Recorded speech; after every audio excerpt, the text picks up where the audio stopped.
Բարև ձեզ հարգելի ֆուտբոլասերներ։ Եթերում Շաբաթ Թայմ հաղորդաշարի հերթական թողարկումն է։ Այսօրվա իմ հյուրը Հայաստանի ազգային հավաքականի նախկին ֆուտբոլիստ Լևոն Փաչաջյանն է։ Լևոն ջան, բարև ձեզ։ Շնորհակալ եմ հրավերն ընդունելու համար։ Հաղորդումը թերևս սկսենք ֆուտբոլասերներին ամենահետաքրքրող հարցից։ Ինչով է այսօր զբաղվում Լևոն Փաչաջյանը։ Բարև ձեզ, շատ շնորհակալ եմ հրավերքի համար, նաև ողջունում եմ ձեր NG հետևորդներին եւ մեր հայ ֆուտբոլասերներին։ Այսօր ես զբաղվում եմ մարզչությամբ, մոտ 2 տարի է, ովքեր որ գիտեն, ապրում եմ երկար տարիներ ապրում եմ Շվեդիայում, բայց մոտ 2 տարի է զբաղվում եմ մարզչական գործունեությամբ, արդեն այս մոտ օրերս կավարտեմ UEFA B կարգը։ Եվ դրա հետ մեկտեղ նաև Հայաստանում եմ գտնվում մեկ անգամ արդեն ամառն ենք հասցրել անել եւ այս օրերին ենք անցկացնում անհատական մարզումներ ենք անցկացնում տարբեր տարիքային երեխաների նաև երիտասարդների հետ ընդհանուր առմամբ կարելի ասել ֆուտբոլային կարիերան ավարտելուց հետո շարունակություն է իմ անգալիս այդպես ստացվեց որ հիմա մարզիչ եմ ներկայացնում եմ Շվեդիայում Յուլսբրո ակումբի ֆուտբոլային ակադեմիան եւ մարզում եմ մինչեւ 19 տարեկանների այնտեղի թիմը, որը կարելի ասել ակումբի երկրորդ թիմն է, այսպես։ Կարիերային դեռ կանադառնանք Լևոն ջան, մի փոքր ետ գնանք, որտեղ եք ծնվել եւ որտեղից են գալիս ձեր արմատները։ Ես Երևանում եմ ծնվել, այստեղից ոչ հեռու, հիմա Ուրարտուի մարզադպրոցն է, այնտեղ այն ժամանակ Մալացիայի ֆուտբոլի դպրոցն էր, հարևանությամբ է գտնվում իմ պապական տունը, իսկ իմ արմատները մի մասը արևմտյան Հայաստանից են, պապս Իզմիր քաղաքից է եղել եւ 15 թվականին երբ աքսոր է սկսվել, կոտորած է սկսել ցեղասպանության տարիներին մի մասը ընտանիքի մեծերը ծնողները, այսպես ասեմ, պապուս ճանապարհին զոհվել են, իսկ երեխաները ծրվել են այս կողմ այն կողմ, պապս դեպի Հունաստան է տեղափոխվել,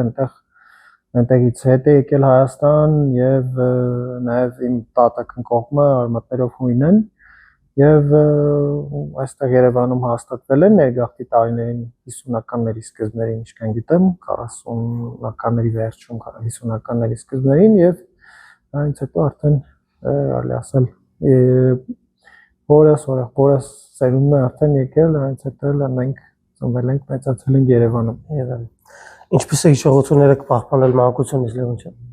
Հիշողությունները շատ վառ են, հիմնականում ֆուտբոլային, որտեղ իմ մեծ ընտանիքը ֆուտբոլային են, բոլորն էլ։ Հայրս ոչ այդքան, բայց տարբեր սպորտային, այսպես ասած, ուղղություններով է մարզվել է, բայց ավելի պրոֆեսիոնալ սովետական միությունում հորեղբայրս է։ Նաև պապս է ֆուտբոլիստ եղել Հունաստանում այդ տարիներին, հետո այդ ամեն ինչը տեղափոխվել է իր տղաներին, փոխանցվել է, կարելի ասել։ Մեր հորեղբայրս է սովետական տարիներին բավականին լավ ֆուտբոլ է խաղացել, հետո մարզիչ էր, բավականին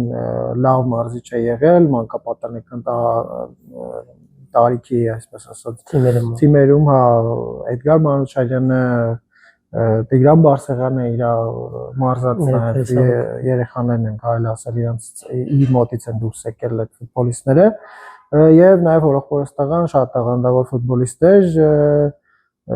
ու այդ ամեն ինչը նաև փոխանցվել է ինձ, մենք ընդհանուր տենց ընտանիքով, ես էլ տեսնելով, որ այդպիսի իմ կողքը ֆուտբոլիստներ կան, ֆուտբոլային ընտանիք է, ես էլ իհարկե ձգտել եմ, այդ տարիներին հորեղբորս տղան շատ տաղանդավոր ֆուտբոլիստ էր, այն ժամանակ համարվում էր հասկանաս Փաչաջյան, չգիտեմ լսած կլինեք թե չէ, այն ժամանակվա ամենատաղանդավոր ֆուտբոլիստներից էր, ինքը ինձանից 2 տարի մեծ էր, ցավոք սրտի երկար չխաղաց, ամենալավ կարևոր պահերին ինչ-ինչ պատճառներով չստացվեց շարունակել, իսկ ես ոնց որ մնացի փոքր տարիքից 7 տարեկանից ֆուտբոլ եմ մարզվել, այդ տարիները ոնց որ ամենավառ տարիներից են, ոնց շատ հիշվող են, որովհետև մի կողմից Մալացիայի դպրոցը ահավոր պայմաններ էին, ճիշտ ասած, քարերի ու փոշիների մեջ էինք մարզվում, բայց շատ ուժեղ թե կամքի տեսանկյունից թե ֆիզիկապես այդ տարիների սերունդները ընդհանրապես ու մասնավորապես մեր 1983 թվականների սերունդը շատ ուժեղ էր, ամբողջ հանրապետությունում հավասարություն էինք, բոլորին հաղթում էինք, բոլորին մի գլուխ ուժեղ էին ու այդպիսով ոնց որ բոլորովս միասին մինչև պրոֆեսիոնալ մակարդակ գնացել ենք ու մեր առաջի պրոֆեսիոնալ ակումբը Կոտայքն էր։ Ոնց որ այդ տարիները ֆուտբոլով էին անցնում։ Բայց այդ մալացիայի դպրոց ընդունվելը, տեսեք, մի օր ձեր մարզչի դուստը եկավ հայտարարեց, որ տեղի ունենալու 83 թվականների ընդունելություն, լավ եք պեղել այդ բանը։ Չէ, ես միշտ նշել եմ։ Հա, եթե դրվագը հիշեմ, այն ժամանակ 191 դպրոցներ Անդրանիկի անվան, հենց ֆուտբոլ դպրոցի հետևն էր։ Ուղղակի պատահականորեն առաջի դասարն է, շատ լավ հիշում եմ, այդ մեր դպրոցի հարևաններ։ Չէ, մեր դպրոցում իմ ապագա մարզչի Ռոբերտ Մուրադյանի աղջիկը դասատու էր, ուղղակի մտավ հայտարարեց, որ այսպեսի բան կա, ընդունելություն կա 1983-7 տարեկանների համար, այսին ժամին եկեք մարզման, դե մի քանի հոգի ձեռ բարձրացրեցին։ Որ ես էլ դուք հա, որ դրանից հետո մեկ էլ մյուս օրը արդեն մարզվում էի ու որ տեղից ամեն ինչ սկսեց։ Ճիշտ է, ընթացքում տարբեր նաև սպորտաձևեր եմ մարզվել, եկել են դացարը, ջրացած, կարատե, բայց շատ կարճ կարելի ասել։ Դրանից օրինակ ջրացածքի հետ կապված կամաց խորանում էր, ճիշտ ասած, այնտեղ ուղղակի այնպես պատահեց, որ կրկեսի հետևում էինք գնում այնտեղ հա պարապմունքները այնտեղ էր հիմա չգիտեմ ոնց էր այդ մասը ոնց էր կոչվում այդ ընդհանուր այդ սպորտ դահլիճը խնդիրներ առաջացան այդ ջուրը չէին կամ տակասներին ու տեղից դադարեցի էլի հետ եկա ֆուտբոլ այնպես որ տարբեր սպորտաձևեր եղել են բայց շատ կարճ ու այնպես որ բայց մեկ ասած տենց ֆուտբոլը անխուսափելի էր որտեղ այդ ձևի իհարկե այդ դպրոցի կողքը մեծանալ ու տենց ընտանիքում մեծանալ այդ իհարկե ասենք անհնար դժվար կլիներ այս սպորտաձևում Չնայած կներեք միշտ օրինակ մեր տանը վեճ եղել է այն առումով որ հայրս միշտ ինձ հորդորել է որպեսզի անհատական սպորտի գնամ որտեղ ինքը միշտ գտել է որ մենք որպես անհատական սպորտով ենք հա անհատական սպորտով ենք մեր մոտ կոլեկտիվ ոչ մի բան լավ չի ստացվում բայց ես միշտ ընդդել եմ չէ ես ֆուտբոլիստ եմ դառնալու որ միջև վերջ այդպես էլ մնաց բրավո տեսեք նշեցի Կոտայք առաջին թիմը որից հետո Զվարթնոց եւ Փյունիկ եկավ Փյունիկ տեղափոխվելու ժամանակը ինչ էր ձեզ համար Փյունիկ տեղափոխությունը եւ ինչ կասեք այդ շրջանի մասին ճիշտ ասած եթե Կոտայքից գամ Կոտայքն էլ այդ դրվագն էլ որ թեթև հիշեմ մի օր եկա մարզման մեր այդ սերնդի այդ էլի մալացիայում ենք պարապ նույն թիմով ոնց որ դարձել ենք արդեն 17 տարեկան տեսնեմ մարդ չկա հետո դե զանգում եմ ընկերներիս ասում եմ բոլորս գնացել ենք այդ թիմը բացվել նոր դա Կոտայք նոր էր վերականգնվել այնտեղ գնացի ընտրեցին հա որ ու տենց էլ գնացինք առաջ տարին առաջի խմբում էինք խաղում դե բոլորս 17 տարեկան էինք ասենք բայց շատ լավ ստացվեց 4-րդ տեղը գրավեցինք հետո ակումբը ուզեցավ բարձրագույն խումբ բարձրանանք ոնց որ ֆեդերացիայից թողել էին որովհետև այնտեղ երկու թիմ մեզանից առաջ հրաժարվել էր բարձրանալ ինչքան գիտեմ հետո տեղափոխվեցինք բարձրագույն խումբ դա լրիվ այլ մակարդակ էր մեր համար հա սկիզբը շատ դժվար էր որտեղ համարյա բոլոր խաղերը պարտվում էին բայց հետո երկրորդ արդեն կեսից առաջնության բավականին հիշարժան խաղեր եղան ու այդ հայտնի իմ գոլն էլ ստացվեց Միկային որ կենտրոնից վերցրեցի բոլոր խփեցի գոլ խփեցի դե հետո մենք նաև մեր ցերնդով ազգային հավաքականների մինչև 17-երի մինչև 10-ների տեխնացուներ էինք արդեն մի խոսքով դա դե ուղղակի այսպես չէր կարող անցնել ճիշտ ասած այդ տարին այդ ոնց որ երկրորդ տարվանից հետո խոսակցություն կար որ Փյունիկ պետք է տեղափոխվեմ ուղղակի այնպես դասավորվեց որ ասացին որ լեգիոներները շատ են հնարավորություն դժվար կլինի որ կարողանաս միշտ խաղաժամանակ ստանաս ավելավեր ոնց որ եթե կա քիչ ավելի համեստ մակարդակի Համեստ թիմ, ակումբ։ ոնց որ Զվարթնոցներ, այն ժամանակ երկրորդ թիմն էր, բավականին էլի ուժեղ թիմ էր, իր կազմով եւ հնարավորություններով, մի խոսքով այնտեղ փորձ ձեռք բերեի ու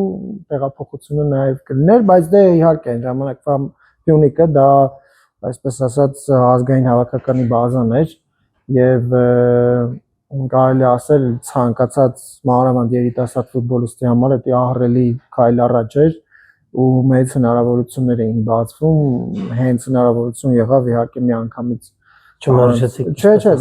դա իհարկե կարիերայի տեսանկյունից շատ ոգևորիչ քայլ էր ու լավ հիշում եմ Զվարթնոցում ինձ հետ մեկ այլ կոտեկից տեղափոխված Տիգրան Դավթյանն էր խաղում, երկուսով տեղափոխվեցինք Պյունիկ ու շատ լավ հիշում եմ առաջի մարզումը Նայիրի ստադիոնում էինք, ձյան մեջ Վասկերում էինք, դեկտեմբեր ամիսն էր, Իմպոստոր այդտեղից սկսվեց, հետո այդ պահին մարզիչ չուներ Պյունիկը, հետո 1 թե 2 ամիս անց Միխայ Ստոյկիսյան եկավ եւ մի անգամից ոնց որ 2003 թվականի իմ լավագույն երևի մրցաշրջաններից մեկը սկսվեց։ 126 խաղում 49 գոլ Պյունիկում։ Որն էր ամենահիշարժան գոլը։ Կա նման գոլ։ Այո, ես կարող եմ ասել ամենահիշարժան գոլը ինձ համար Չեմպիոնների լիգայում խփած գոլն էր Իսլանդիայի չեմպիոնին Ռեյկյավիկին հանրապետականում այնքան մարդ էր եկել, որ ստիպված դարպասները փակել էին եւ եթե սուտ չասեմ, մի 5000 հոգի դուրսներ մնացել, դա չէ տեղավորում, արդեն ես հիշում եմ, որ անգամ աստիճաններին էին մարդիկ ստաց, այդ տոտալ լեցուն հանրապետականում 1-0 հաղթեցինք ու գոլ խփելը իմ համար ուղղակի ֆանտաստիկա էր ու կարամ ասեմ մետի երևի top, բայց շատ գոլեր են եղել, շատ կարևոր գոլեր են եղել ու նաև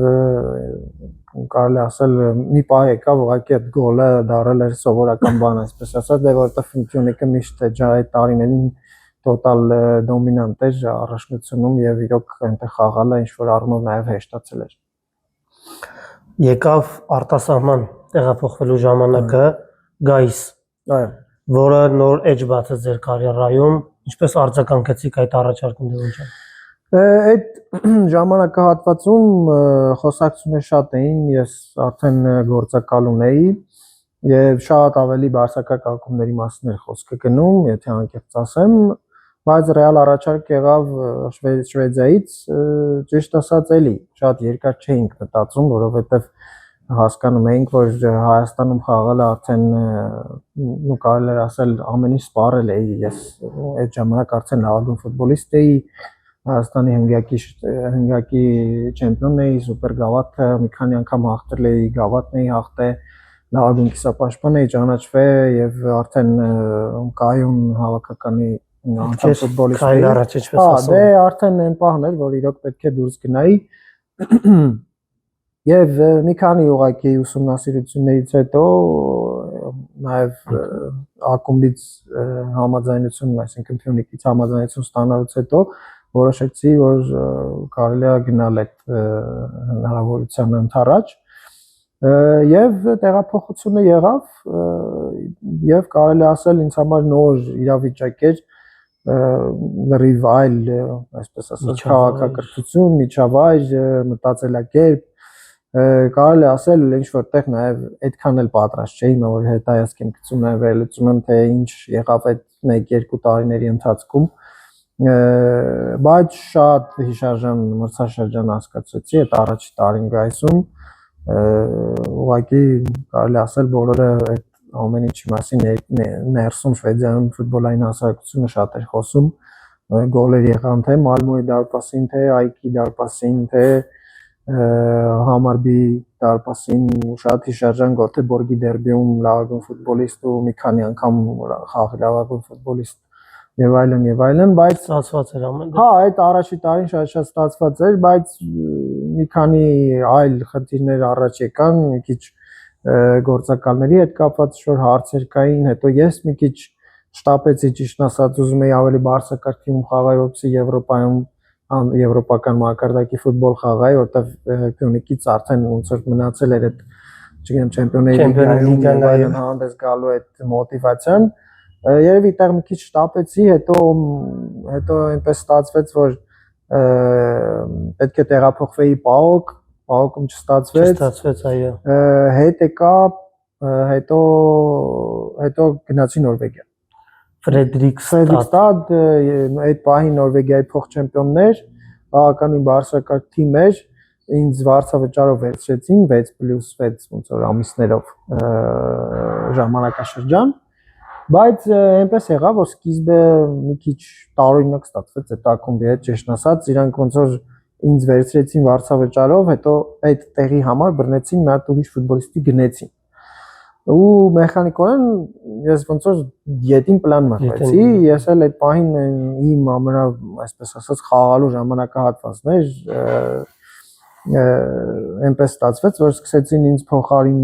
փոխարինողների նստարանին նստեցնել, ես էլ մի քիչ կրակոտ այդ ժամանակ բան ունեի, բնավորություն ունեի, մի քիչ կոնֆլիկտներ եղան, բայց եղավ նաև մի փոքր մոտ 1-2 ամիս, երբ գլխավոր մարզիչը իմ առողջական պատճառներով չէր մարզում, բավականին լավ խաղեր եղան, թե օրինակ նույն ժամանակ Վիկինգի դեմ իրենց լավագույն ակումբներից կամ մի խոսքով ասած ակումբների անունները կոնկրետ չհիշեմ, մի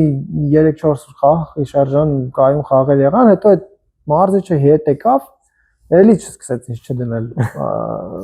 սկզբից, էլի կոնֆլիկտ, մի խոսքով, այդտեղ ամեն ինչ փլվեց, ավարտվեց, ամեն դեպքում չէր ստացվում։ Հա, չէր ստացվում, 6 ամիս անցավ, հետ եկա Գայս, ու այնտեղ էլ ոնց որ չգիտեմ ինչ էին արել, ինձ չէին ընդգրկել թիմի կազմում, են երևի են հույսով, որ այսինքն ինձ չէին հայտավորել, եկա, պատրաստվում է սովորականի պես, սեպտեմբեր ամիսը եկավ, ոնց որ օգոստոսին եմ եկել, որ պետք է սկսեմ խաղալ, հայտնեցին, որ մենք քեզ չենք հայտավորել ու մի խոսքով չենք կարող շարունակենք, հետո ֆինանսական խնդիրներ կային, մի խոսքով եկանք համաձայնության, որ պայմանագիրը չեղարկենք, երկկողմ համաձայնության եկանք ու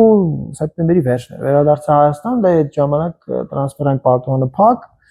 ու սկսեցինք մտածել, թե ոնց կարանք շարունակենք, Փյունիկի հետ էի մարզվում, մենք խաղել հավաքականից Բելգիայի հետ այդտեղ Վարդան Մինասյանն էր այն ժամանակ մարզիչը հրավիրեց, բայց չխաղացի այդ խաղը, դե պրակտիկա չկար, հա, բայց ամեն դեպքում թիմի հետ էի Դե դրանից հետո էլ արդեն եկավ Պարսկաստանի ժամանակը, ուղղակի այդ ժամանակահատվածում մենակ այդ մի տարբերակը կար։ Սանրաթ լավ։ Հա, այսպես ասած ոչ մի տեղից հայտնվեց այդ ակումբը։ Բայց ինչպիսին էր մշակույթը այնտեղ Լևոն ջան։ Դե լրիվ տոտալ, այսպես ասած, բան էր, ինքը շատ տարբեր էր։ Դե պատկերացրեք դու Հայաստան, հետո դե Հայաստանն էլ եվրոպական քաղաքակրթության մի մասն է, այդքան մեծ չի շատ տարբերությունը, բայց ամենदेखում երբ որ 2 տարի Սկանդինավիայում ես ապրում, այնտեղ ընդհանրապես այլ ռիթմ է կյանքի, այլ մտածելակերպ է եւ այլն, ու դրանից հետո մի անգամից այնց հետ գալ ու գնալ մի անգամ Սպարսկաստան, մի քիչ այնց շատ էր կոնտրաստը, բայց ամեն դեպքում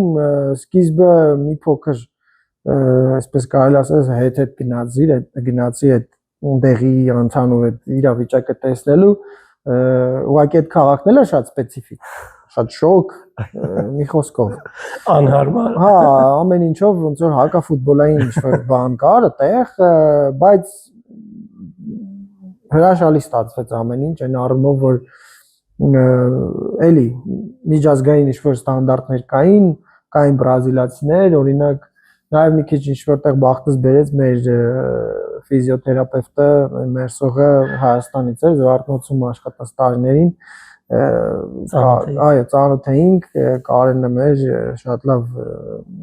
ընկերացանք, չնայած մինչև այդ էլ ճանաչում էինք իրար, տես պատահական ուղղակի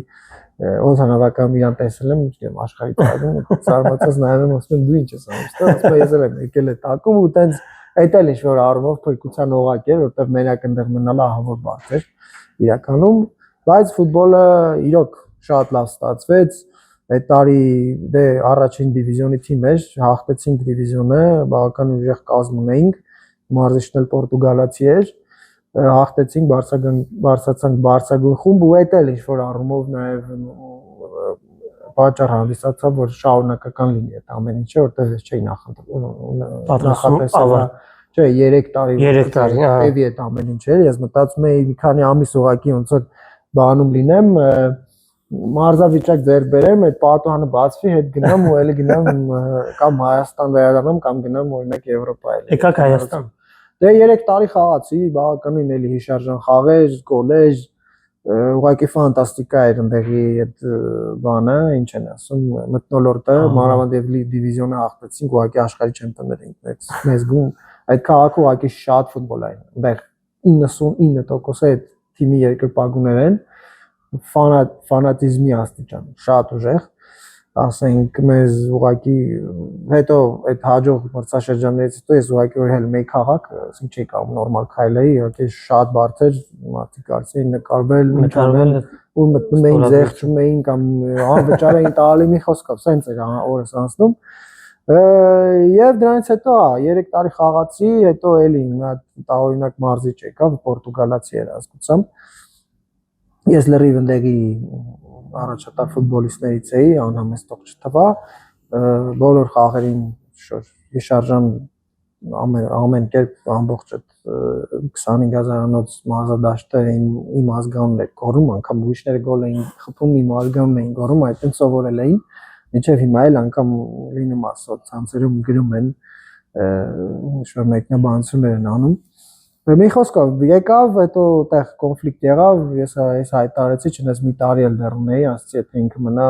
ես կգնամ ստերից, ցավոք սրտի մնաց, ես գնացի ու հենց այդ տարի ինքը առանձնապես ես իմիջ մարզիչը չէր, էլի այսպես ասած, թիմը լքեց բարձրագույն խումբը, չնայած հիմա արդեն բարձրագույն խմբում եմ, բայց ամեն դեպքում ես հետ եկա ու այնտեղից արդեն Հայաստանում էի, եկա Շիրակ, Շիրակ եկա, Շիրակն էլ այդ տարի ցավոք սրտի միջև հիմա վերջին անգամ չեմպիոն հռչակվեցինք, այդ տարի էլ էր բավականին շատ հիշարժան, Շիրակում հրաշալի խաղեր ունեցանք, շատ լավ մրցաշրջան հասկացրեցինք, բավականին ուժեղ թիմ էր։ Գանք հավաքական, Լևոն ջան, երբ առաջին անգամ հրավիրվեցիք եւ ում դեմ։ Շատ լավ հիշում եմ, այդ ժամանակ որ ասեցի ստոյկիցան եկավ 2004-ի սկիզբն էր, ես 21 տարեկան էի, դեռ չէր լրացել 21 տարեկանս, հրավեր ստացանք Կիպրոսում առաջնություն, կներեք ասում առաջնության Կիպրոսում մրցաշար էր, միշտ հավաքականը մասնակցում էին, թե երիտասարդականը, թե ազգայինը, այդ մրցաշարերի մասնակցում էինք, այդտեղ եղավ իմ նորամուտը, Հունգարիայի դեմ էինք խաղում, բավականին լավ ստացվեց, մի 2-3 լավ դրվագում էի գոլ խփելու, չստացվեց, ցավոք սրտի։ Այդտեղից սկսեց, ստոյկիցան սկսեց տվեց մեկնարկը։ Հա, մեկնարկը տվեց, բոլոր համարյա ընկերական խաղերին մասնակցում էի, բայց ցավոք սրտի պաշտոնական խաղերին հերթ չէր ասում, դա ամեն դեպքում երիտասարդ էր։ Իհարկե։ Այդ ժամանակ է բավականին ուժեղ սերունդ կար, այն մեր հին մնացած սովետական դպրոցից եկած տղեկներին խաղում բավականին ուժեղ էր հավաքականը, այդ առումով ու մրցակցությունը բարձր էր, բայց կամաց ամրապնդեցիք ձեր տեղը։ Հա, դե հնարավորությունները գալիս էին, հետո մի քիչ էլ այնտեղ մարզիչների փոփոխությունը ազդեց, որ ավելի շուտ նորամուտս չնշեցի, արդեն պաշտոնական խաղերում, ստոյկիցայից հետո եղավ, ինչքան հիշում եմ, ֆրանսիացին ոնց էր Կասոնի, երևի, հա, ինքներ, հետո հոլանդացին եկավ, հետո դրանից հետո նոր Պորտերֆիլդը երբ որ եկավ 2006 թիվն էր, բայց լավ հիշում եմ այդ ժամանակ Փյունիկից բան էի, թույլատրություն էի ստացել, գնացել էի Իսրայել բան էի անցնում, փորձաշրջան էի անցնում, մի հատ հրավերք ունեի, այդ ժամանակ էլ արդեն ոնց որ Պորտերֆիլդը վերցրել էր հավաքականը, բոլոր տեխնացուներին նայում էին, զանգ ստացա, որ պետք է շտաբ վերադառնամ, չեմ կարող երկար մնամ, ու վերադարձա, իր առաջի խաղը Բելգիայի հետ էր, ինչքան հիշում եմ, պարտվեցինք, այդ խաղին չխաղացի, չէ, Բելգիա, հետո Սերբիա,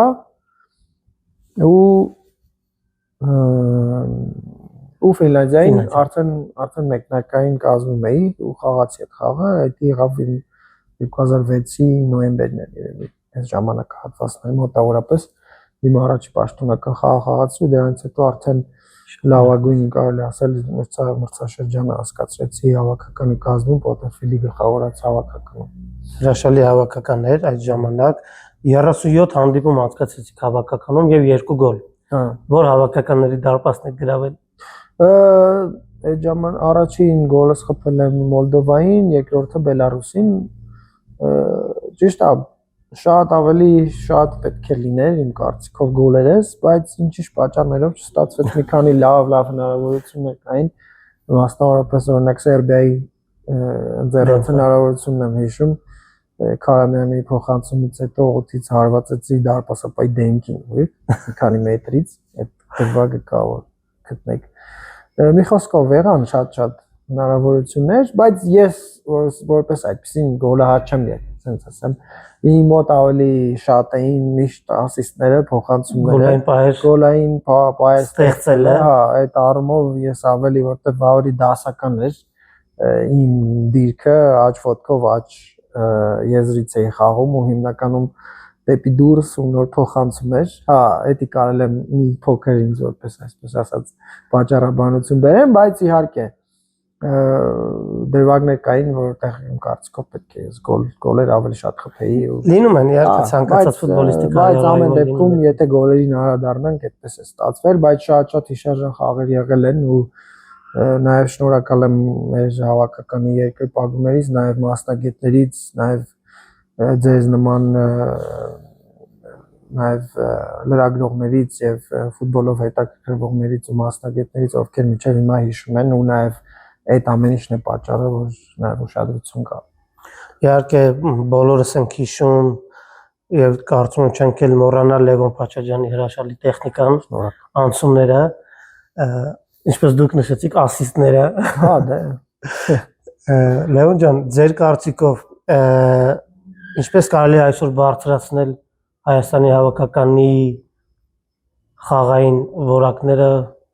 մակարդակը, այսպես ասած, ինչ պետք է անել ձեր կարծիքով։ Դա շատ, այսպես ասած, խորը գնացող հարց է այն առումով, որ նախ առաջինը համակարգային ինչ-որ ստանդարտ է պետք սահմանել, որպեսզի մենք շատ վեր ու վայր չանենք, որովհետև մեր մոտ հրաշալի են ստացվում ինչ-որ դրվագներ, չգիտեմ, մի խաղ կհաղթենք շատ հիշարժան կերպով, հետո մի քանի խաղ անկում, հետո նորից մի պահ վերելք եւ այլն, ինձ թվում է դա համակարգային խնդիր է, որ մենք երկար գնացող ծրագրերը մեզ մոտ կարող ունենք, ես այդքան էլ դրսից դժվար է հետևել այդ ամեն ինչին, բայց ամենայն դեպս առաջի տպավորությունը դա է, որ մենք որպես համակարգ, որպես ֆուտբոլային, այսպես ասած, մեծ մի հատ գործարան, հա, այդքան էլ այդ մեզ մոտ այդ մեխանիզմը լավ չի աշխատում ու անընդհատ ինչպես ասած վերևերումներ են լինում, այդ ամեն ինչը նախ առաջինը պետք է մտածել թե ինչ համակարգ պետք է ներդրվի, որպեսզի մենք կարողանանք թե սերունդը փոխելուց, թե մասնագիտական բազան ավելի լավ աշխատելուց արդյունքները այդ կերպ անկում չապրեն։ Ես դեմ չեմ, բոլոր հավաքականներն էլ ունենում են լավ ու վատ։ Իհարկե, բայց եթե նայեք, օրինակ միջին, օրինակ եվրոպական մակարդակները վերցնենք, հավաքականներից շատ հավաքականներ այդ ձևի վայրիվերումներ չեն ունենում ու նաև ունենում դրա հետ մեկտեղ նաև ինչ-որ արդյունք, նաև եվրոին են մասնակցում, աշխարհի առաջնությունն են մասնակցում, եթե մենք տենց նպատակների մասին ենք խոսում, ապա հավաքականի հիմքը պետք է հիմնովին փոխվի կամ ներդրվի այնպիսի մի բան, որը որ այդ հավաքականին բարբերաբար կսնուցի։ Այդի, այսպես ասած, համակարգի հետ կապված։ Իսկ ինչ վերաբերում է տեղային այն կադրերով, որը որ հիմա հավաքականը ունի, դա իմ կարծիքով մարզ չի, տեսլականն է թե ինքը ոնց է տիրապետում այդ ամեն ինչին։ Իմ կարծիքով այսօրվա մարզիչը նորանշանակ Գերիշե Մելիքյանը ունի իր գաղափարախոսությունը եւ նաև իմ կարծիքով ժամանակի ընթացքում կարող է այդ ամեն ինչը ներդնել ու նոր հետո որ արդյունք ակնկալել, այդ առումով ժամանակ է պետք, բայց իմ կարծիքով հիմքում ընկած է համակարգը, որպեսզի անգամ մարզիչների փոփոխությունը չբերի շատ մեծ տատանումների, այսինքն այդ հիմքը չքանդվի հիմնովին, որովհետև այդ համակարգը ինչով է, այսպես ասած, օգտակար, այդտեղ որովհետև մարդկանց մտածելակերպն է նախ առաջին աշխատում, երբ որ դու ֆուտբոլիստ ես կրթում, ֆուտբոլիստ ես մեծացնում, ինքը արդեն գիտի, օրինակ ազգային հավաքականում խաղալը այդ ինչ է նշանակում, կապ չունի ինքը երբ է այդ հավաքականում խաղում, օրինակ տարբերություններ կան, այսպես անուններ չտամ, երբ որ դու նոր ես հավաքականում, թե չգիտեմ 5 տարի հետո ես հավաքականում, այդ տարբերությունները այդտեղ չպետք է զգացվեն, որովհետև դու երբ մտնես հավաքական, դու պետք է արդեն նույն ձև լինես, ոնց որ առաջի օրն էր, այդ ոգևորությունը, այդ մտածելակերպը, այդ պահվածքը, այդ ամեն ինչը պետք է լինի, դրա համար պետք է այդ ամեն ինչը սկզբից սնուցես, որ այդ ֆուտբոլիստը որ հասնում է այդ մակարդակին, մնա այդ մակարդակում, ոչ թե մտածի դե լավ հավաքական օրինակ ինձ օգնել ես գնացել եմ դուրս խաղացել եմ։ Հա, համաձայն։ Դե հիմա լավ է, արդեն ես կարող եմ զբաղվել ուրիշ բաներով։ Համաձայն եմ։ Դե իհարկե հասկանում ենք բոլորս էլ, որ ժամանակ է պետք, ոչինչ նույն այդ համակարգը ստանալու համար, այդ համակարգը հասունացնելու համար ժամանակ է պետք, եւ այդ ամենը պետք է հասկանան նաեւ իհարկե ֆուտբոլասերները եւ արդյունք ակնկալելիս գիտակցեն, որ չէ, ես օրինակ գիտեք ոնց է, օրինակ եթե երկրպագուներին նայենք, երկրպագուները մեծամասամբ չպետք է դա կներեք հասկանան։ Իրանց գործը, իրանք գիտեն, որ իրանք երկրպագում են, իրանք ճիշտ է որ պահանջում են։ Այդ հասկանալու բանը ավելի շատ մասնագիտական է,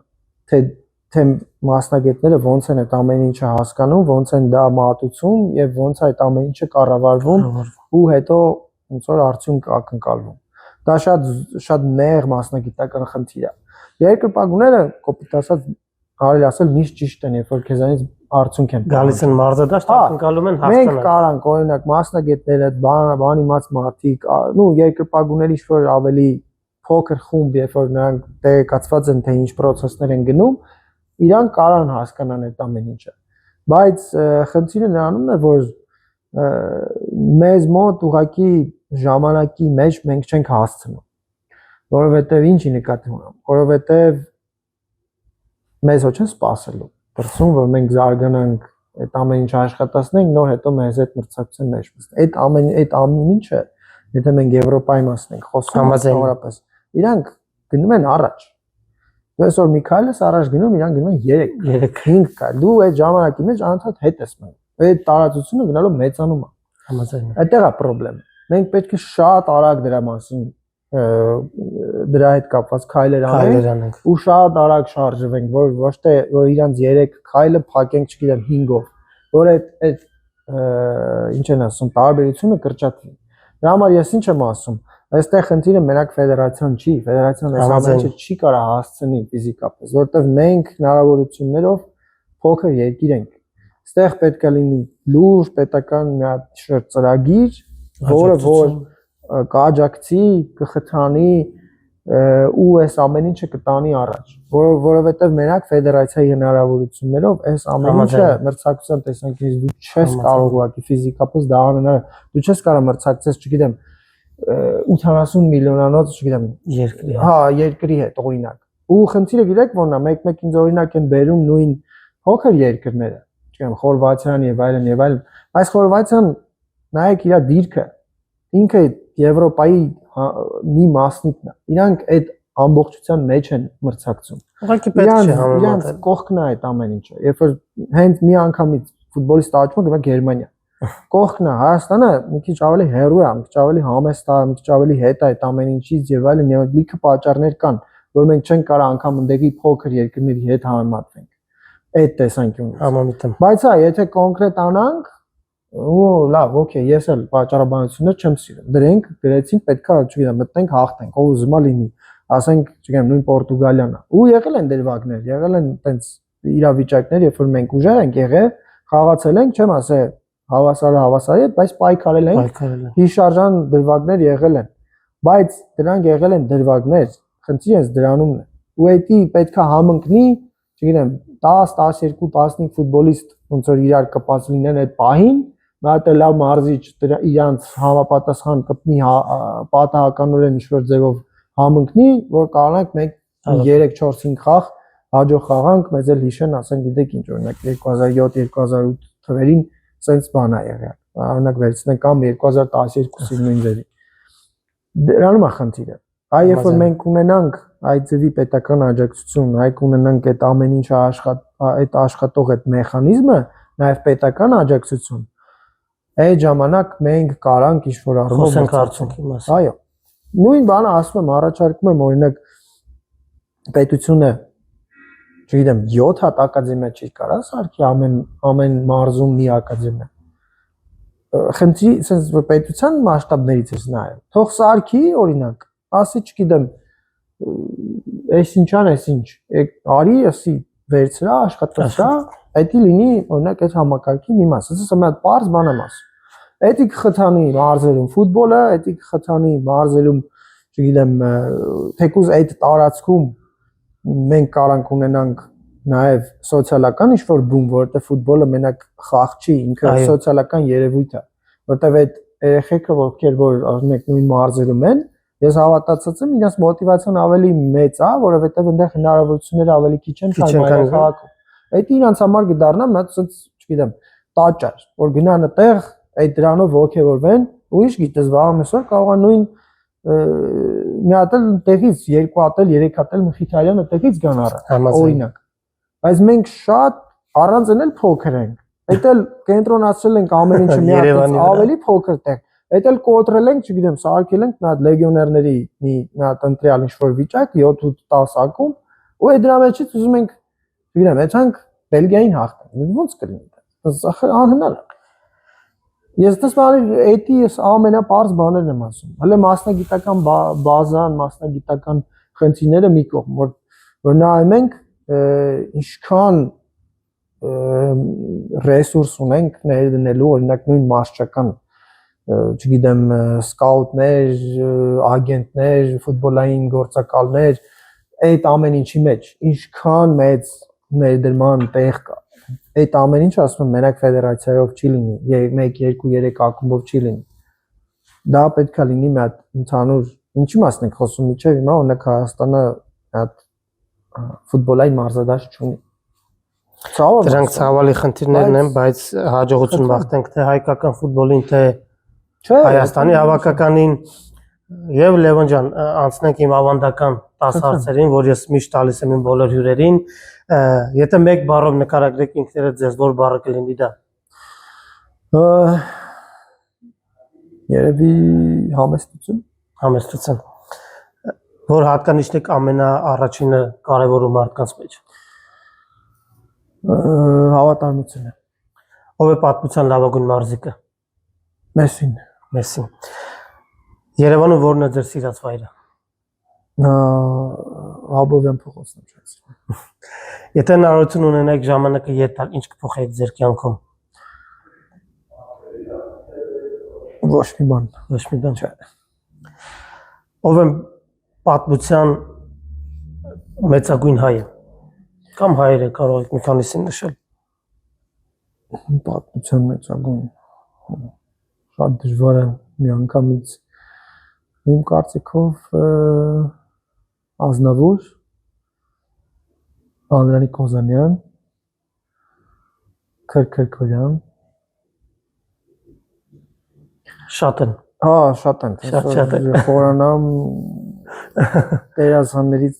մեր մկրտչանք նշեմ։ Ժամերով կարող եք տվել, չէ, քիչ բարդ հարց է, այնպես որ հա, շատ-շատերին կարող եմ։ Ինչ է ձեզ համար ընկերությունը, Լևոն ջան։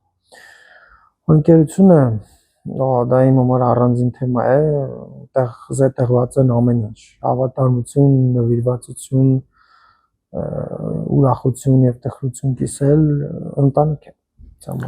Բացի Հայաստանից ուրիշ որ երկրում կցանկանայիք ապրել։ Իմ կարծիքով արդեն կարելի ասել ընդեղ եմ, որտեղ որ կցանկանայի Շվեդիայում։ Շվեդիան։ Իր որը միշտ ձեզ հետ է։ Իրը Որևէ իր որ միշտ ձեզ հետ է։ Դե հեռախոսը չենք հաշվում։ Երևի թե ականջակալները։ Երաժշտության համար։ Եվ վերջում։ Ինչի մասին է այսօր երազում Լևոն Խաչատրյանը։ Երազել չեմ երազում, նպատակներ ունեմ։ Ուզում եմ նորից ֆուտբոլում հասնեմ որևիցե մի ուղղությամբ իմ հնարավորությունների գագաթնակետին։ Շատ շնորհակալ եմ Լևոն ջան։ Ես եմ շնորհակալ։ Այսպիսին էր սիրված ֆուտբոլիստ Լևոն Խաչատրյանը։ Ձեզ հետ Շավարժ Հարությունյանն էր։ Շնորհակալ եմ ուշադրության համար, կհանդիպենք ցտեսություն։